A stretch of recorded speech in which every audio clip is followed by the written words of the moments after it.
Quero fazer uma pergunta a você. Como que um cristão deve se comportar no culto público da igreja?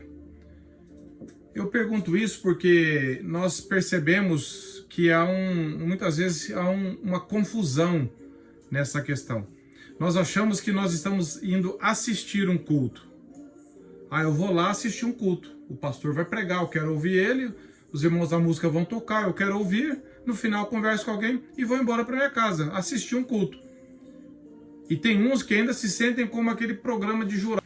Ele vira se ele gostou do sermão, ele vira se ele gostou das músicas. Se não gostou, ele ignora. Parece um jurado num programa de auditório, mas não é isso o culto a Deus. Nenhum cristão está assistindo um culto, vai lá assistir alguém fazer alguma coisa. Nós estamos diante de Deus como igreja. Sim, tem um culto individual, pessoal, uma vida de culto, mas o nosso foco agora é o culto público. O culto da igreja é uma resposta da ação primeira de Deus em nós, então não é iniciativa nossa. Nós sempre reagimos primeiro ao que Deus faz. E muita gente pensa que a grandeza do culto da igreja está nas pompas, está no que acontece ali. Por isso que muitas igrejas, equivocadamente distantes da palavra, procuram oferecer atrativos para o público, coisas vislumbrantes para atrair as pessoas. Olha só o que Deus fala sobre o culto cristão, sobre o nosso comportamento, que não é apenas externo, mas nós devemos ter uma atitude interna, de um coração voltado para Deus, sincero diante de Deus, para prestarmos um culto com realidade. Isaías 29:13 diz assim: o Senhor disse, visto que esse povo se aproxima de mim e com a sua boca e com seus lábios me honra, mas o seu coração está longe de mim, e o seu temor para comigo consiste só em mandamentos de homens que maquinalmente aprendeu. Essa é a condenação que Deus faz através do profeta Isaías. Não adianta nós criarmos um culto aparentemente bonito aos olhos dos homens, se o nosso coração está distante, se a minha motivação não é honrar a Deus, não é glorificar a Deus, não é adorar somente a Deus. Olha só o que eu leio nesse livro aqui do reverendo Hermes Tem Maia, Princípios Bíblicos da Adoração Cristã, da Cultura Cristã.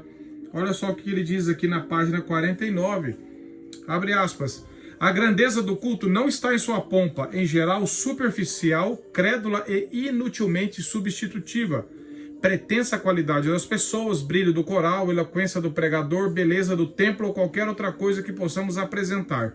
Na realidade, a grandeza do culto, do nosso culto, está na santidade majestosa de Deus. Nada é mais eloquente do que a nossa obediência a Deus em nosso culto solene e em nossa vida de culto. Fecha aspas. É isso. As pessoas tentam fabricar um culto com coisas bonitas, atrativas, para gerar um bem-estar nas pessoas. Eu gosto daquela igreja porque ela tem um coral lindo. Eu gosto daquela igreja porque o pregador é famoso, ele fala muito bem, acontece isso, acontece aquilo. Por conveniência.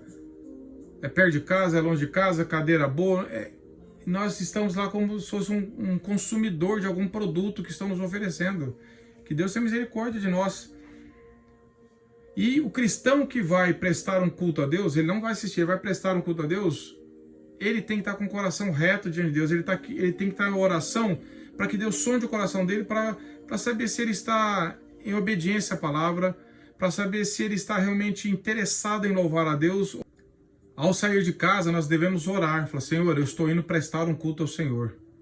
E eu não estou indo lá para observar a roupa dos outros, se trocou de roupa, se não trocou, quem veio e quem não veio, se a pessoa sempre sentava nesse lugar agora está nesse.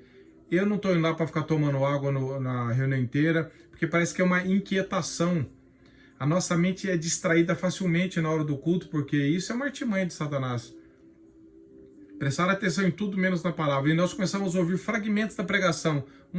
Uma frase boa aqui, de repente eu dou aquela viajada na cabeça, presto atenção em tudo ao meu redor, de repente escuto uma música ali, outro pedaço aqui, vou tentando juntar um quebra-cabeça, mas meu coração está mais preocupado no que está acontecendo ali fisicamente do que no meu coração diante de Deus.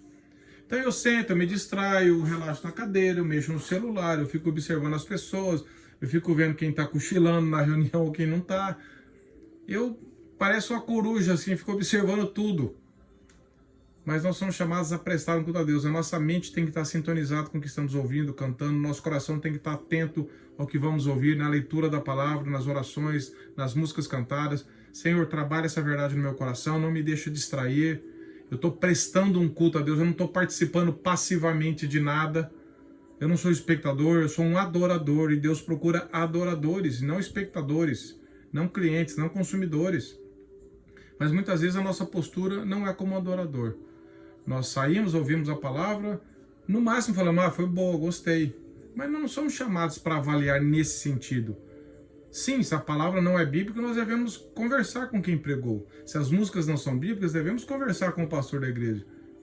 Mas se são, eu tenho que falar, Senhor, trabalha comigo essas verdades, Senhor, como distante estou disso, Senhor, que essa palavra não volte vazia no meu coração, e eu gere crescimento, e eu converso com as pessoas sobre isso, e eu vou para casa orando e meditando nisso, pedindo graça de Deus. Isso é prestar um culto a Deus, mas muitas vezes nós não fazemos isso. Que Deus nos liberte desse espírito de consumidor, de jurado, de avaliador de culto, mas para sermos verdadeiros adoradores, em espírito e em verdade. Que Deus tenha misericórdia de nós.